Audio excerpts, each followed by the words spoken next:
প্রিয় দর্শক, অবশেষে জানা গেল বরবাদ সিনেমার আকাশ ছোঁয়া আয়।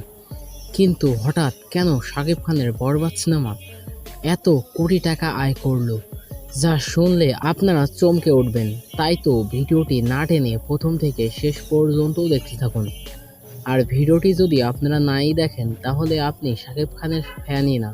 সিঙ্গেল স্ক্রিন থেকে বক্স অফিস সব কিছু থেকে আয় হয়েছে ১৫০ কোটি টাকা, যা এর আগে আর কোনো সিনেমা আয় করতে পারেনি।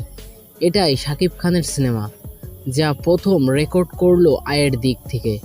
ঈদ উল ফিতরে মুক্তি পেলেও শাকিব খানের বরবাদ এখনও হলগুলোতে চলছে ব্যাপক আকারে। দর্শকদের প্রচুর চাপ, সিনেমা হলগুলোতে জায়গা হচ্ছে না, টিকিটেরও অনেক সংকট। তাই তো দিন দিন দর্শকরা বলছে শাকিব খানের বরবাদ ওয়ান অফ দ্য বেস্ট, এটাই শাকিব খানের সেরা সিনেমা। এক সাক্ষাৎকারে সিনেমার পরিচালক আরও বলেন, বর্তমান সময়ে আমাদের সিনেমাটি ১৫০ কোটি টাকা আয় করেছে। যদি আরও কিছুদিন এমনভাবে দর্শকদের সমাগম চলে তাহলে আমাদের এই সিনেমাটি ২০০ কোটি ওভার করবে। তাতে এটাই হবে বাংলা সিনেমা ইন্ডাস্ট্রির সবচেয়ে আয় করা সিনেমা। তো বন্ধুরা, শাকিব খানের বরবাদ সিনেমা আপনাদের কাছে কেমন লেগেছে? তো অবশ্যই কমেন্টস করে জানিয়ে দিবেন আপনাদের মূল্যবান মতামত।